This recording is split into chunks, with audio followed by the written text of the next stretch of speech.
If you want to start your own business this year, then you are in the right place, because in this video, I'm going to break down 8 of the most important steps to do this.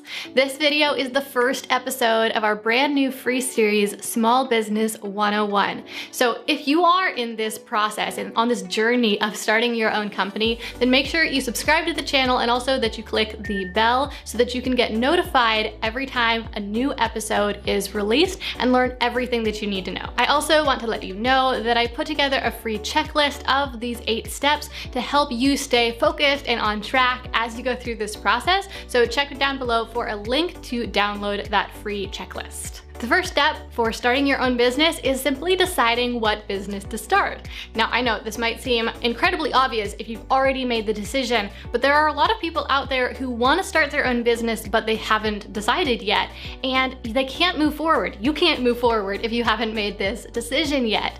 Personally, I had a lot of ideas, and I really had a hard time narrowing down what business I wanted to start, so that was my biggest problem. I tried to start a few businesses at once, and that really didn't go that well. Because I mean, really, building a business can be a full-time job. It's a big project, even just doing one. And if you try to build multiple businesses at the same time, you are just kind of setting yourself up for failure. Not to say it's impossible, but it's gonna be a lot more difficult. So set yourself up for success, choose one business idea for you to work on, at least for now. You can always pursue other businesses, other ideas later on, but start by deciding on one business you're going to start. As I mentioned a minute ago, this is the first episode of our Small Business 101 series. Next week's episode is going to be about this topic, how to decide what business to start. So if that's something you're trying to figure out right now, make sure you have notifications turned on. Once you've decided what business to start, you're going to want to write a business plan. Now, don't worry, because this doesnn't have to be a 20+ or 100+ page document describing absolutely everything about your business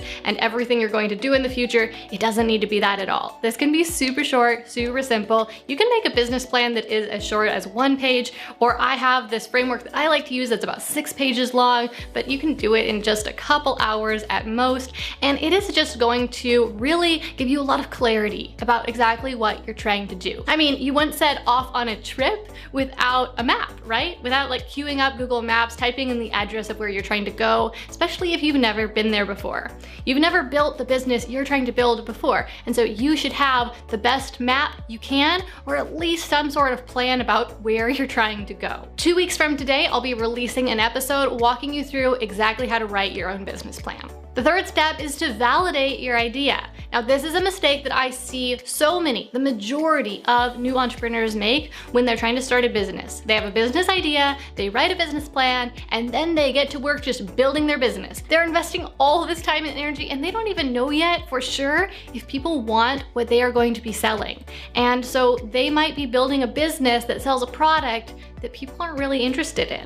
When you think about it, that's pretty risky business. I mean, you probably wouldn't go and invest a whole bunch of your money into some random business that you have no idea if it's proven, no idea if it's going to be successful. But for some reason, a lot of us, myself included, can feel very just free with investing our time, investing our energy into unproven ideas. But I don't want you to do this. I want you to take the steps to validate your business idea. This process involves market research, where you go out and you talk to people who you think might want your product, and you ask them if they'd be interested in it, why not, and other questions about their related desires and their related challenges. And then you're also going to want to do some sort of beta launch of your product. So this is where you make a really simple version of your product. So before you spend all the time, energy, maybe money creating the product that you're dreaming of, you just make some sort of simple version and you offer it up for sale, and you see if people are interested in buying it.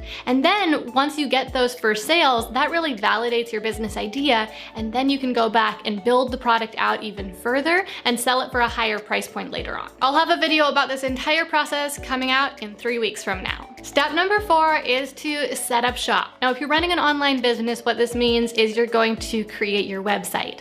Do you have to have a website? No, it's not absolutely required, but it's gonna make running your business and building your business a lot easier. So I really would recommend that you set up a website. This really doesn't have to be that complicated. You can DIY it completely from scratch with something like WordPress, or you can use one of these nifty tools that exist today like Squarespace or Wix that makes building a website really easy. Step number 5 is setting up your business finances. So you need some way to keep your business money completely separate from your personal money, and also to keep your business money organized. So you can use a software to do this like QuickBooks or Wave, or you can just use a simple spreadsheet like a Google Sheet and do it completely for free. Honestly, when you're first starting out, that's really what I would recommend. You don't need a big complex system to manage the few transactions that you're going to have, and it will be much easier for you to maintain, and also you will be able to really practically see where your money is going a lot more easily on a simple spreadsheet. The next step of the process is where I think that it starts to get really fun, and that is building a sales machine. So now that you have validated your business idea and you know that people want the product that you're selling, and you also know who those people are,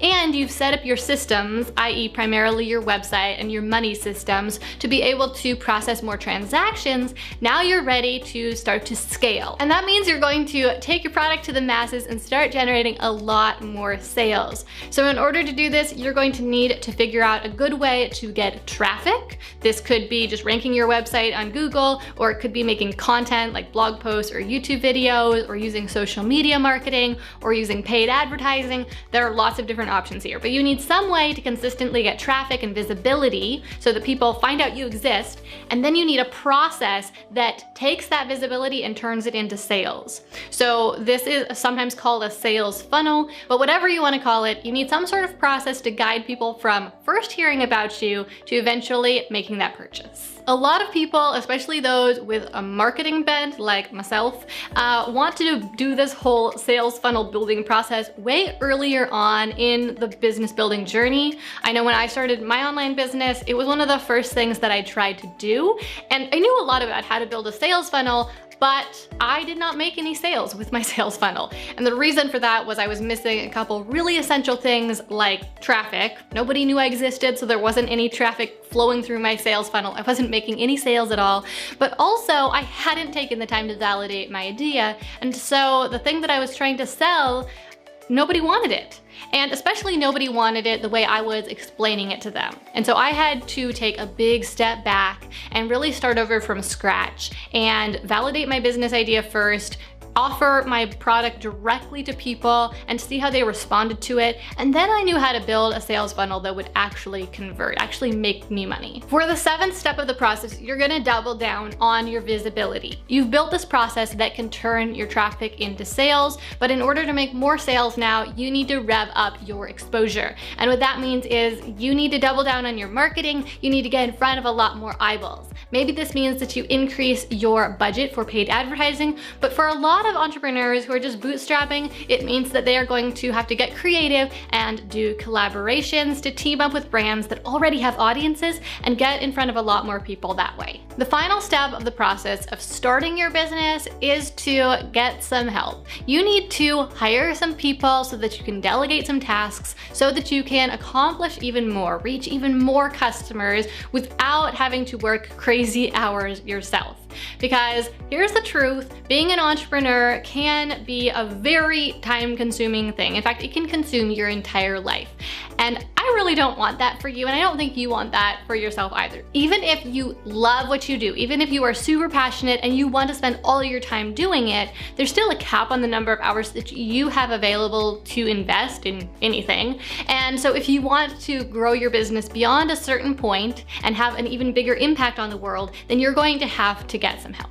Now, you really don't have to wait to start bringing on this help until you have a crazy amount of profit and just like more money than you know what to do with. As soon as you start making money, you might consider outsourcing some small tasks in your business just to freelancers who are working very part-time to get some things off your plate so that you can use your time and energy to really build the business and do the aspects of building the business that only you can do.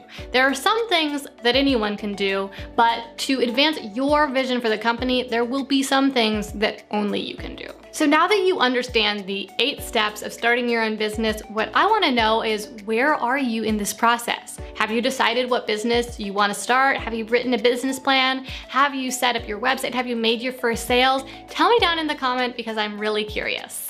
As I mentioned earlier on, this video is the first episode of our brand new series, Small Business 101. If you want to get access to every single episode in this series where I cover each of the points that I talked about in this video, then make sure that you are subscribed to the channel and also that you have notifications turned on. To turn on notifications, you need to both click the bell and you also need to turn on YouTube notifications on your phone. Also, don't forget to download that free checklist I mentioned earlier on to help you stay on track and focused throughout this journey of building your business. There's a link in the description where you can download it for free. I'll be back next week with the next episode of this series all about how to decide what business to start. This is the most important decision that you need to make if you haven't made it already, because you can't move forward to any of the rest of these steps until you have made that decision. And I know that you want to make sure that you are choosing your best idea so that you aren't wasting time on an idea that isn't going to pan out in the long run.